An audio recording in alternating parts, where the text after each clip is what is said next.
राहुल गांधी दिल्ली से पटना पहुंचेंगे और पटना में तेजस्वी यादव के साथ मिलकर सड़कों पर चक्का जाम इसलिए करेंगे क्योंकि पहली बार वोटरों को लेकर एक नया संकट बिहार के भीतर खुले तौर पर उभर कर आ गया है। और क्यों होगा ये चक्का जाम पटना की सड़कों पर? उसकी वजह सिर्फ वोटिंग लिस्ट तक नहीं है, उसकी वजह तो कहीं ज्यादा व्यापक है। जी, कटघरे में चुनाव आयोग है और दरवाजा सुप्रीम कोर्ट का खटखटाया जा चुका है और जिसे वोटरों की मुसीबतों का हल करना होता है, उसी ने यह संकट खड़ा किया है। सवाल यह हो गया है कि जिस चुनाव आयोग का काम ही यह है कि इस देश में ज्यादा से ज्यादा लोग वोट डालें और ज्यादा से ज्यादा लोगों की पहचान के साथ वोटर लिस्ट में उनका नाम जुड़ते चला जाए, वही प्रक्रिया एक झटके में क्या गायब हो गई? क्योंकि वोटर लिस्ट के भीतर खुद इलेक्शन कमीशन जब कहता है 2,93,00,000, इतने लोगों को नए तरीके से हमें देखना ही होगा। यानी 9 तारीख को पटना की सड़कों पर आपको चक्का जाम दिखाई देगा, इसी तरीके से खुले आसमान तले। दिल्ली ने यह कल्पना कतई नहीं की थी कि दरअसल चुनाव बिहार में होंगे, चुनाव आयोग की पहल होगी और एक दो नहीं बल्कि दर्जन भर पॉलिटिकल पार्टीज चुनाव आयोग के खिलाफ सुप्रीम कोर्ट का दरवाजा खटखटाने पहुंच जाएंगे। दरअसल इसके पीछे क्या वाकई बिहार इस वक्त सबसे महत्वपूर्ण राज्य दिल्ली के उस राजनीतिक प्रयोग के तहत है जहां पर हार मिली तो दिल्ली की सत्ता और उसकी कुर्सी डोलने लगेगी? यकीन जानिए, संघर्ष इसी तरीके से आसमान तले ही होना है, क्योंकि बिहार देश का एकमात्र राज्य है जहां पर सबसे ज्यादा लोगों के पास अगर कुछ है पहचान के लिए तो वह राशन कार्ड है। यानी बिहार में 7,90,00,000 वोटर हैं और राशन कार्ड बिहार में 8,17,00,000 है। और यहां पर पहली बार यह समझना होगा कि जो राजनीतिक प्रयोग इलेक्शन कमीशन के जरिए अगर मौजूदा सत्ता कर रही है, तो इस बार चुनौती देने के लिए जो अलग अलग संस्थाएं खड़ी हुई हैं उसमें पहले नंबर पर एडीआर है, एसोसिएशन फॉर डेमोक्रेटिक रिफॉर्म, जिसका काम ही है चुनाव की प्रक्रिया पर निगरानी रखना। और इस प्रक्रिया के तहत आज सुप्रीम कोर्ट के जरिए जो बातें निकल कर आई उसमें जानकारी मिली कि Congress, NCP, CPI, Samajwadi Party, DMK, Shiv Sena Uddhav Thackeray, Jharkhand Mukti Morcha, CPI ML, RJD, TMC, तमाम राजनीतिक दलों के नेताओं ने भी पिटीशन अपनी डाल दी। और सभी के तर्क एक सरीखे नहीं है। सभी ने जिन मुद्दों को उठाया है वो 3 मुद्दे सीधे तौर पर दिल्ली में बैठी सत्ता को कटघरे में खड़ा करते हैं। यानी इलेक्शन कमीशन की महत्ता भी नहीं है इस देश में मौजूदा वक्त में। मोदी सत्ता और मोदी और शाह की जोड़ी राजनीतिक तौर पर जो भी चुनावी जीत हासिल करती है उसको लेकर उंगलियां उठाई गई हैं। यह हैरत हो सकता है, चुनाव बिहार में पिटीशन डालने वाले राजनीतिक दल दूसरे राज्यों से निकल कर आए हैं और निशाने पर चुनाव आयोग को लेकर सवाल तो है, लेकिन निशाने पर मौजूदा मोदी सत्ता का जो पूरा कार्यक्रम इलेक्शन कमीशन को लेकर रहा, उसमें जो भी डाटा रखा गया है वो डाटा हर राज्य को लेकर रखा गया है। डीएमके ने भी कुछ फैक्ट्स रखे हैं कि किस तरीके से पकड़ लिया गया कि दरअसल वोटर लिस्ट में कैसे हेरफेर की जाती है, तो कम से कम तमिलनाडु का किला तो बच गया। तो क्या वाकई इतनी बड़ी मुश्किल है? और इन हालातों के बीच अब विपक्ष के नेता राहुल गांधी भी समझ गए,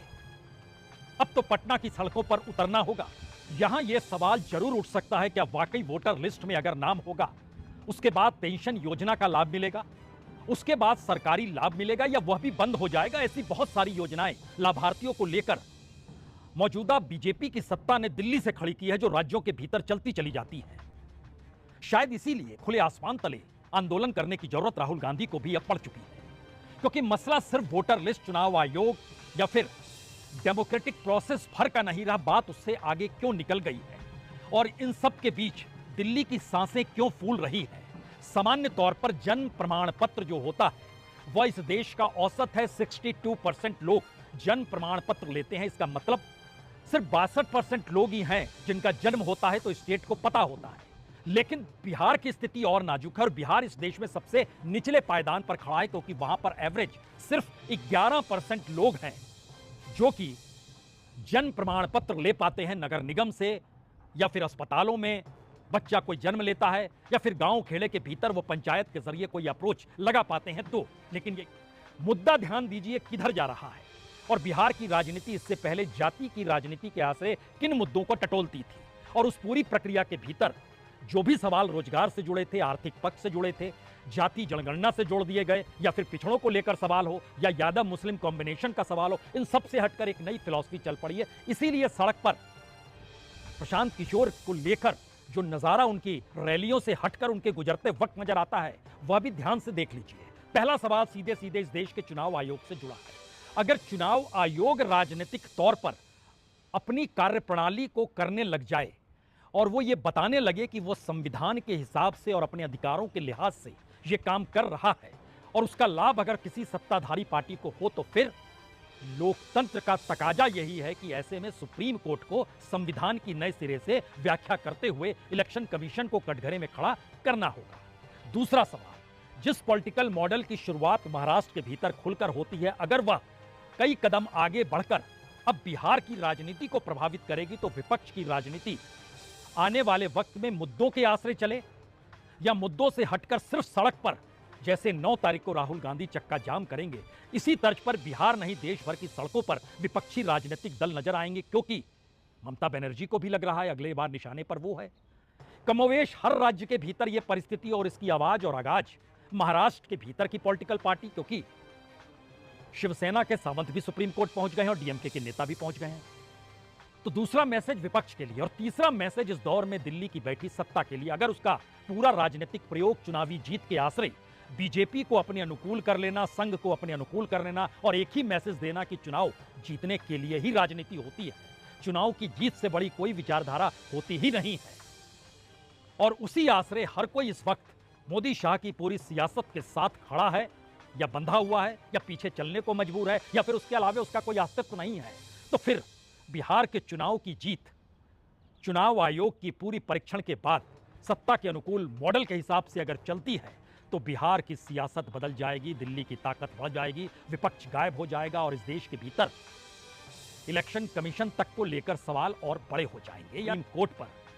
क्योंकि सुप्रीम कोर्ट के पास वट विल भी पड़ा है, फैसला नहीं दिया है, सुनवाई पूरी हो गई है, सुरक्षित फैसला रखा गया है। कहीं यह मामला भी सुरक्षित ना रख लिया जाए, क्योंकि तारीखें तय हो चुकी है। 25 जुलाई तक सबमिशन फॉर्म विद डॉक्यूमेंट्स कर देने हैं, 30 सितंबर को पब्लिश कर दिया जाएगा पूरा डाटा, और फर्स्ट वीक ऑफ अक्टूबर में नोटिफिकेशन जारी होगा। सब कुछ तय है, सिवाय विपक्ष के संभलने और सड़क पर उतरकर संघर्ष करते हुए इस देश के भीतर लोकतंत्र के मतलब को समझाने को लेकर। बहुत बहुत शुक्रिया, बहुत बहुत शुक्रिया।